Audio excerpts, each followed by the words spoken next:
Welcome to Indigenous Threads. I'm Luisa Castañeda. This season is dedicated to Indigenous women and climate change.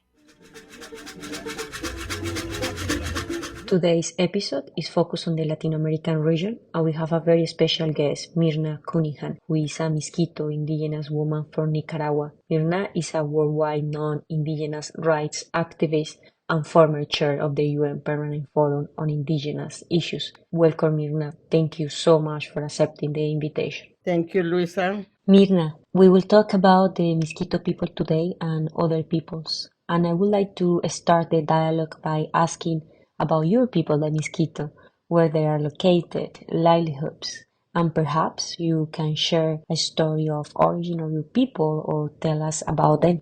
Thank you, Luisa. I'm from the Miskitu indigenous peoples from Nicaragua. The Miskitu we are a transboundary people, and we lived on what was known as the Mosquitia, that included during the time of the colonization not only what is the east coast of Nicaragua, but it also included Honduras, and some would say right down to Panama. That was the Miskitu Coast, was known as the Miskitu Coast, with I would say, a history of colonization completely different from the rest of of indigenous peoples in Nicaragua and Central America, because our region was occupied by the British and not by Spain, that imposed a different way of colonization. So the Miskito, during the years of colonization, had a Miskito king, for example, that was crowned either in England or in Jamaica or Belize. And through that mechanism of colonization, maintained relation with the British, and in a way exercise control over the other indigenous peoples that live in our region. In 1960, through a sentence of The Hague, of the International Court at The Hague, we lost the Honduran Miskito Coast. So that our people were divided between Honduras and Nicaragua. I'm from a very small village located exactly on the Wanki River, the river that divides the two countries. So, in a way, we grew up in a border. That means that we planted in Honduras and we lived in Nicaragua. And that has been, I would say, part of the culture of the Wanki River. We live, there are more than 100 communities that lives along the river. It's a culture related with water. Some of our main spirits are the water protectors. And the main economy in the communities are related with self-sufficient food, just plant enough to eat, very isolated from the rest of Nicaragua. When I was born, it had become a banana plantation area. So it functioned like a complex, I would say, of a multinational banana company where they planted banana in each one of the different communities. And this changed the pattern of food, but also the way in which the communities work. After the banana companies left the region, a lot of especially the men of the communities, would travel to the mining areas, and they would work in the mines maybe for 6 months, 3 months. And the women were the ones that would stay in the communities and they would do the agricultural work. But it was more a culture of hunter gathering food more than agriculture. During the War of the 80s, all of these communities were relocated because it became a war zone. So along the border. So since 1985, 87, the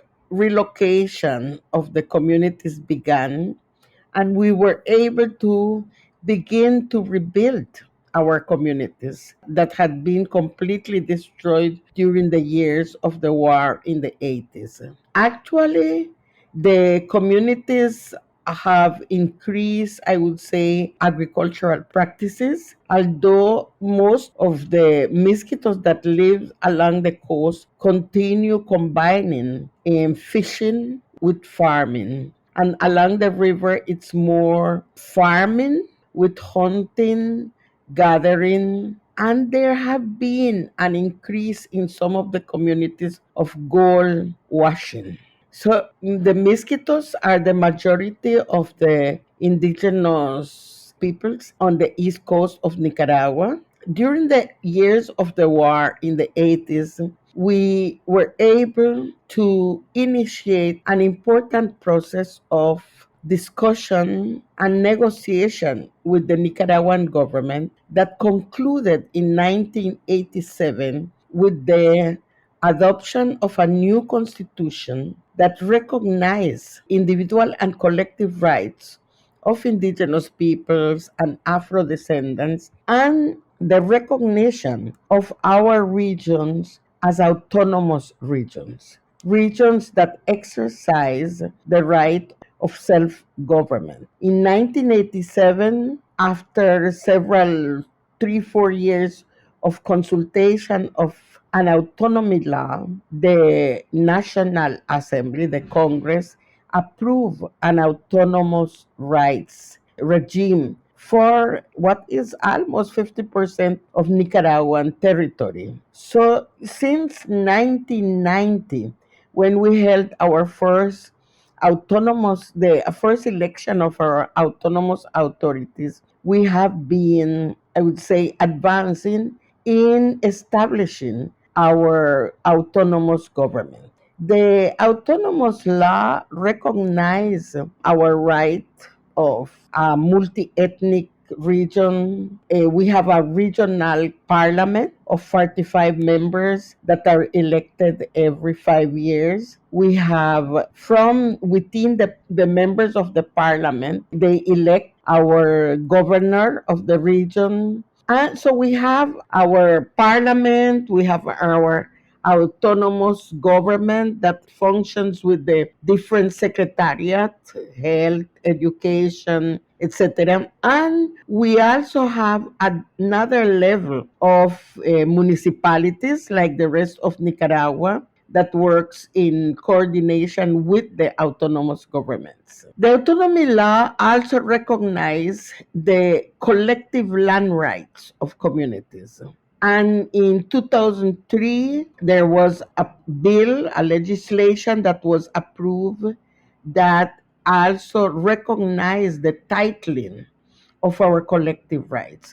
So we have concluded about several years ago the demarcation, the limitation, and the approval of 23 territories, indigenous territories, that represents more or less 30% of the Nicaraguan territory. These indigenous territories are also governed by territorial indigenous and Afro descendants, in the case where there are Afro descendants, governments, gobiernos territoriales, indígena y afrodescendientes. We have 25 indigenous or Afro descendants territorial governments, and we have more or less 300 communities. A territory is composed of several communities that, based on historical relations, have maintained coordination in a specific territories, and they come together every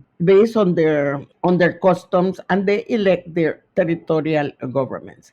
These territorial governments are also part of the autonomous structure. So, as you can see, we have different levels of autonomy. We have the regional government, then we have the municipalities, we have the territorial governments, and we have the communal governments. So, we have these different levels of autonomy that is the governance structure of the autonomous region.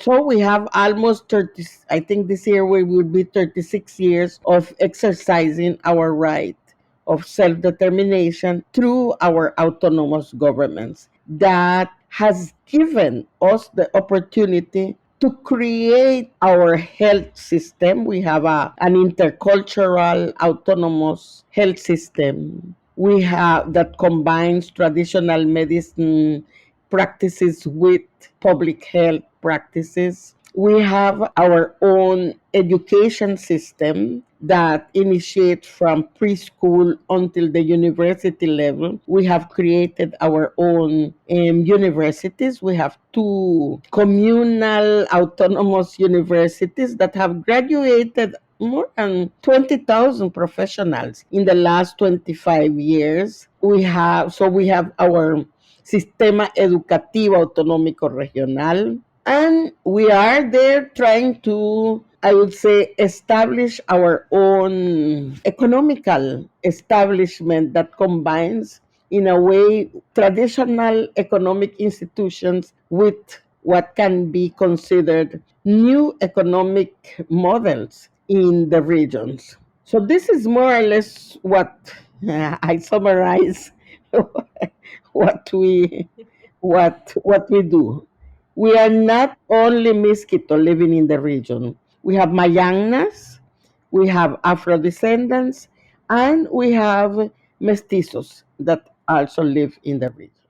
Mirna, it is impressive to see how Nicaragua has developed a strong legal framework that recognizes significant rights to indigenous peoples even before many other countries in Latin America endorsed those rights. And it is very interesting to learn the different levels of autonomous government in your country. And I would like to take it from here to connect climate change issues in the region with what you just said about your people's livelihoods relying on fishing, agriculture, and hunting, gathering. We see that there are very strong legal frameworks in terms of rights, but indigenous peoples in the region continue facing several challenges, and particularly in the context of climate change, it is posing high risk for indigenous peoples as they are in the front line. And we observe sea level rise, unprecedented fires, droughts, floods, and extreme weather. So I would like to ask you if it's possible for you, Mirna, to tell us how climate change impacts your region, Latin America, and particularly your people. Well, for indigenous communities, climate change is one of the major threats that they face. And I would say they face the threat of climate change not because they have destroyed their resources, but because the economical model that has been imposed in our region have threatened and have destroyed the natural resources, and that affects the livelihood of indigenous peoples. My region is located on the Caribbean coast. So the two autonomous regions are in the Caribbean basin. We have always been subject of hurricanes in the past. But with the increase of climate change, the hurricanes have become more frequent and more destructive. From I was very little, we have had hurricanes. And I remember our history of facing these tropical storms, the floods of the river, but this has increased enormously. In the last 10 years, we have had three very terrible hurricanes that have destroyed a lot of the communities. But I would say not only the communities, the hurricanes have destroyed the forests. And The last two big hurricanes, Eta and Iota, at the end of 2020, also affected the marine resources. That is one of the most important livelihood system of the Miskitu that lives along the coast. So we see the impact of climate change on increase reduction of areas of livelihood, forests, fishing. We see impact of climate change on the size of the floods and the duration of the floods that affect the food system of the communities.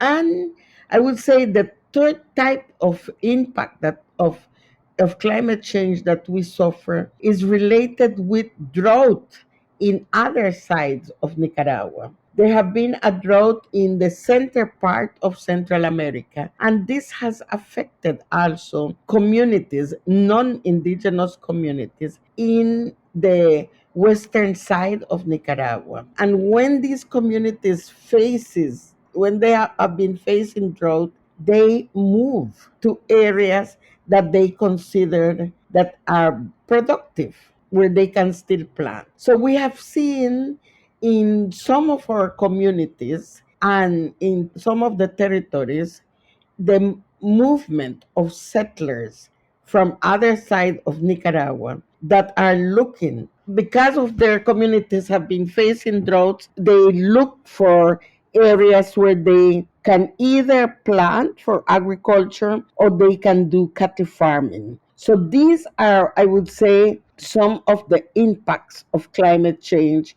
in my regions. And I would say that maybe it's similar to other parts of Latin America, where indigenous communities are facing climate change either because of the impact of these tropical storms, but especially because of the imposition of different economical models that increase deforestation, increase the contamination in their communities.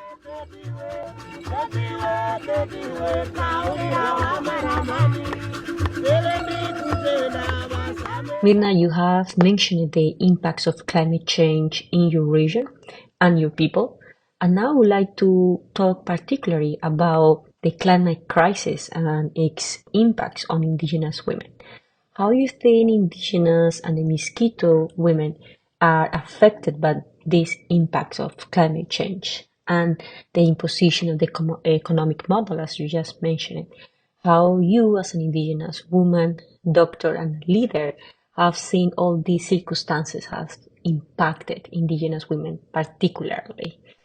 What we have seen in the region is, of course, an increase of migration in some parts of Latin America, especially what we call the Triangle of the North in Central America, Honduras, El Salvador, Guatemala, Mexico. Of course, with all of this reduction of livelihood system, there communities are migrating, looking for places, countries where they can improve their income. And this, of course, affects the family and it impacts on the life of women. In some cases, women are the ones, especially young women, are the ones that are migrating. They leave their homes, they go to the big cities, and of course, this increases the type of violence that they have to face. It also impacts girls that have to assume different responsibilities when they stay without their mothers in the communities, and they have to take care of the elder and their little brothers or sisters. So in a way, it impacts on the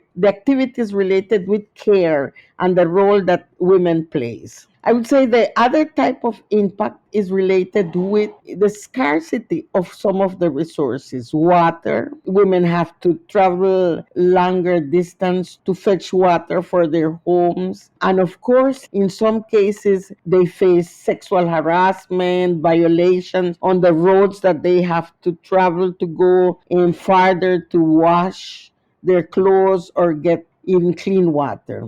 I have seen the impact on the life of women with increase of contamination. And because women body has more fat, so when there's use of insecticides and other type of fertilizer, this impact on the life on the body of women, and there's an increase of new type of disease that women are facing, not only non-communicable diseases like diabetes, but also an increase of cancer and other type of disease that women are facing. So I would say that women continue in the context of the impact of climate change. They face problems because they're the ones that have to produce food. They have to prepare the food for their family. So when there's scarcity of food, of course, women have to face those type of problems. So we see problems on physical problems on their body, increase of violence on them, increase of migration and the impact not only on the life of women but on their family. But we also see cultural changes because of course women that has to move to the city or to other countries, they lose contact with the areas where they perform their ceremonies, their spiritual life, their cultural life. So in general, there's a reduction of the cultural practices of the community where women plays an important role. Please, Mirna, allow me to pose the last question. You have mentioned how the climate crisis is impacting indigenous peoples, and I would like to go to the positive side, the actions that indigenous peoples are implementing to cope with climate change. And in this case, their knowledge have been critical to deal with the consequences of the climate crisis. So it would be great if you can tell us from your experience what are those actions, knowledge, and practices that indigenous people have carried on for centuries, which have been key to preserve their ecosystem and protect their people, a knowledge that is very critical now in the face of the climate emergency.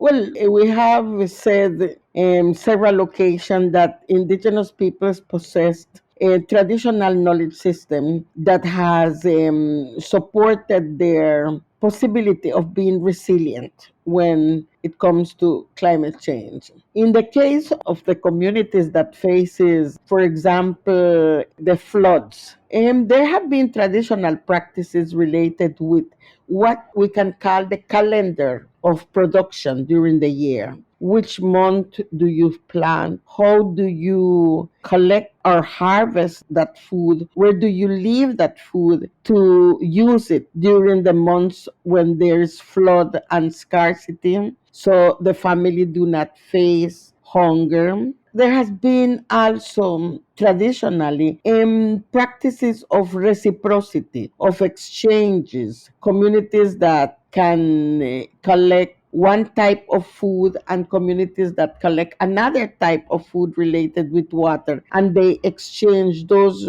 reciprocal practices. We have seen a lot of that in the communities. So sometimes people would say, well, what happened during COVID? Did they die from hunger? No, they did not die from hunger. They were able to survive. Right after how is it that 3 months, 6 months after the hurricane, they are already producing food? These traditional practices are based on their knowledge and their traditional practices of sharing, of farming, of fishing. We also see some other type of practices that are included in their communal customary law. For example, the area that communities can touch or untouched areas in their territories, areas that they cannot plant, they cannot use. These are areas of conservation or sacred areas that are protected by different spirits that they cannot touch. So this in a way gives the communities areas where they can plant, areas where they can fish, even areas where they can do their gold washing, and areas that are sacred and they produce. So this distribution of the use of territory is another way through which they express their traditional knowledge system.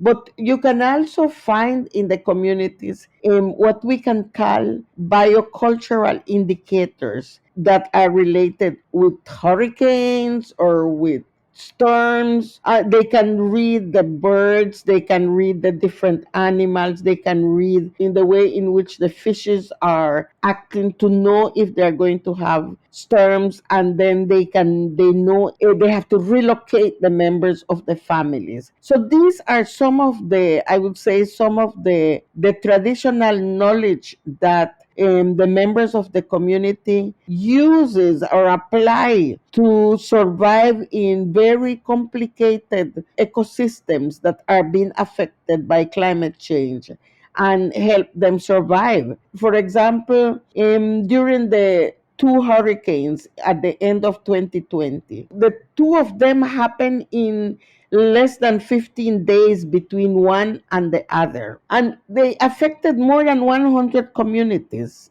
communities that were completely destroyed. There was not one death, no one died.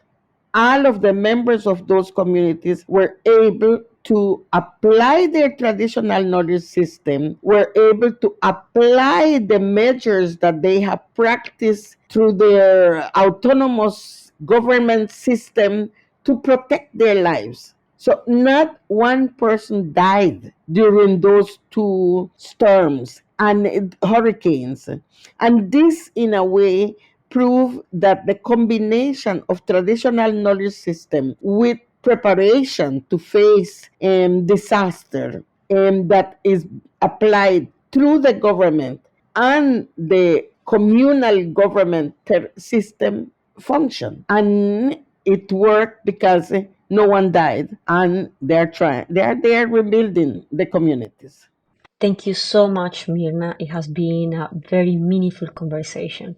It is very important to know what indigenous peoples bring to the table when making decisions about climate change and the important they are there sitting and making the decisions together.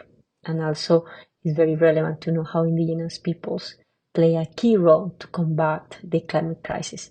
Thank you very much for all your work, for sharing about your people and your experience, and for making the time. It was an honor to have you today. Thank you.